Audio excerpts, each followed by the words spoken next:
आज हम भारतीय इतिहास के एक ऐसे फाउंडेशनल चैप्टर में जा रहे हैं जिसने आने वाली सदियों के हमारे समाज और कल्चर की नींव रखी। जी हाँ, हम बात कर रहे हैं वैदिक काल की। आज की ये जो हमारी चर्चा है, ये खास तौर पर कॉम्पिटिटिव एग्जाम्स की तैयारी करने वालों के लिए बनाई गई है।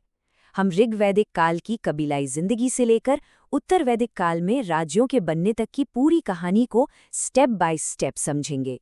ये जो बात है ना, यही आज की हमारी पूरी चर्चा का सार है।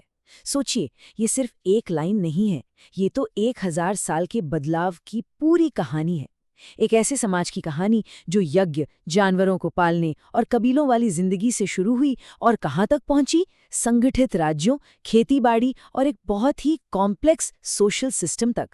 चलिए, इस मजेदार सफर को थोड़ा और गहराई से समझते हैं। आज हम क्या क्या बात करेंगे, एक नज़र उस पर डाल लेते हैं।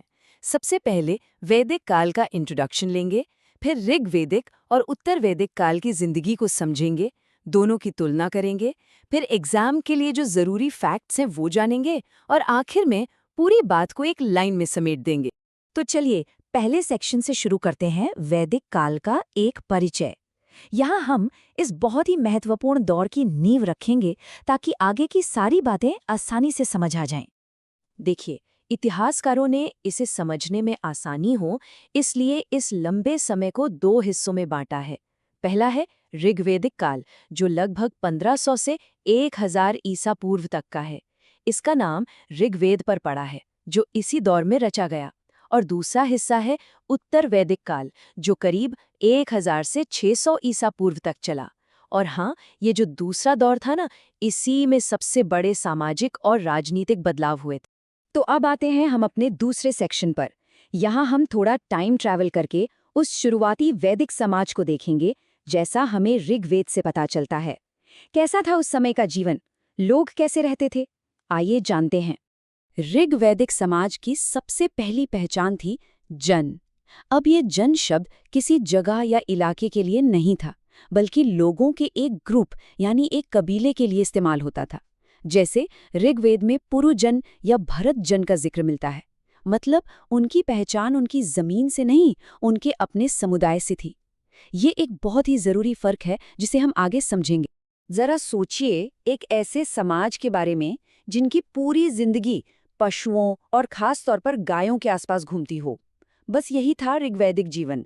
वो लोग एक जगह टिककर नहीं रहते थे, चारे और पानी के लिए घूमते रहते थे। इसीलिए उनकी लड़ाइयां भी जमीन के लिए नहीं, बल्कि मवेशियों और चरागाहों के लिए होती थीं।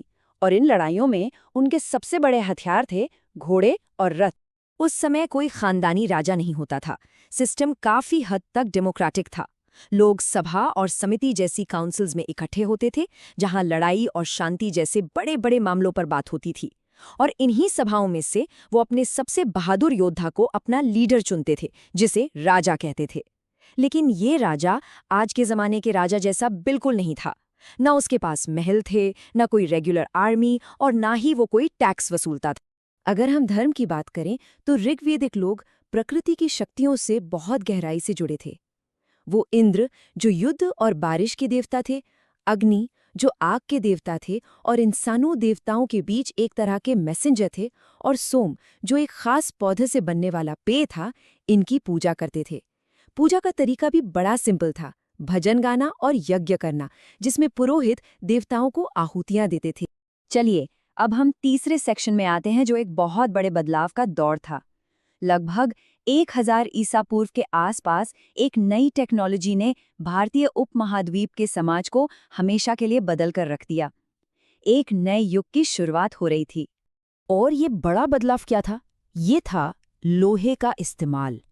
लोहे की कुल्हाड़ियों से जंगल साफ करना आसान हो गया, और लोहे के फाल वाले हलों ने गंगा के मैदान के सख्त जमीन को जोतना पॉसिबल बना दिया। इस एक टेक्निकल चेंज ने खेती में जैसे क्रांति ला दी और समाज का पूरा ढांचा ही बदल दिया। इस बदलाव की पूरी चेन को समझिए। अच्छी खेती का मतलब हुआ जरूरत से ज्यादा अनाज।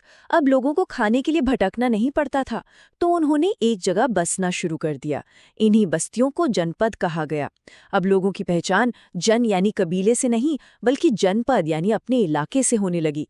और यही जनपद आगे चलकर भारत के पहले बड़े साम्राज्यों यानी महाजनपदों की वजह बने। राजनीति में भी जमीन आसमान का फर्क आ गया। अब राजा को चुना नहीं जाता था, उसका पद खानदानी हो गया। वो अपनी ताकत दिखाने के लिए अश्वमेध जैसे बड़े बड़े यज्ञ करने लगे, और ऋग्वैदिक राजा के उलट अब इनके पास अपनी परमानेंट सेनाएं थीं और ये लोगों से रेगुलर टैक्स भी वसूलते थे।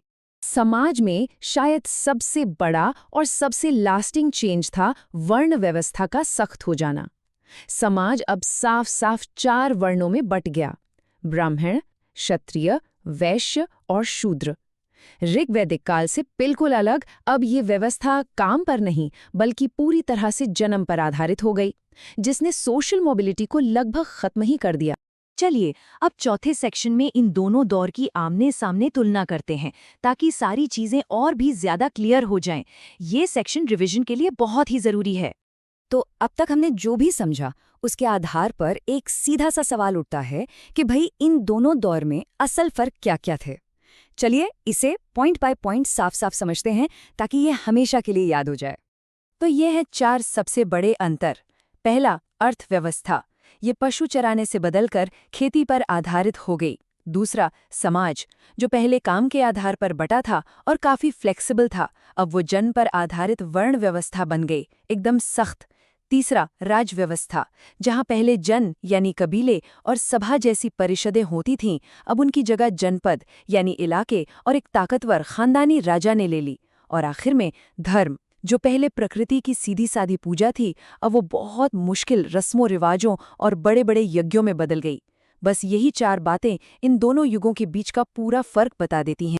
अब आते हैं हमारे 5वें और एग्जाम के पॉइंट ऑफ व्यू से सबसे इम्पॉर्टेंट सेक्शन पर। यहाँ हम उन फैक्ट्स पर फोकस करेंगे जो अक्सर एग्जाम्स में पूछ लिए जाते हैं। एग्जाम्स में एक कॉमन ट्रैप होता है वर्ण व्यवस्था को लेकर।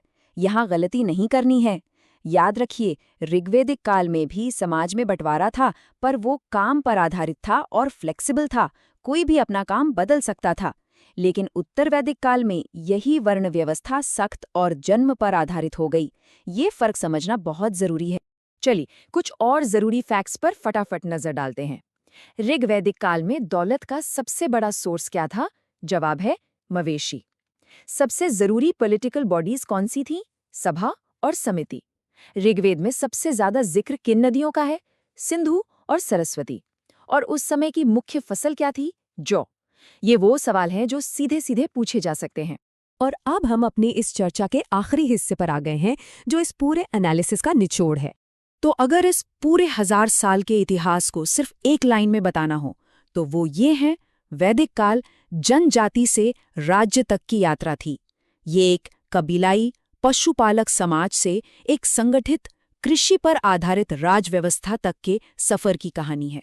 बस यही वैदिक काल का एसेंस है। उम्मीद है वैदिक काल की ये कहानी आपको अच्छी तरह समझ आ गई होगी। अगर हाँ, तो ऐसी ही और भी जानकारी के लिए एडुझा चैनल को सब्सक्राइब करना ना भूलें। धन्यवाद।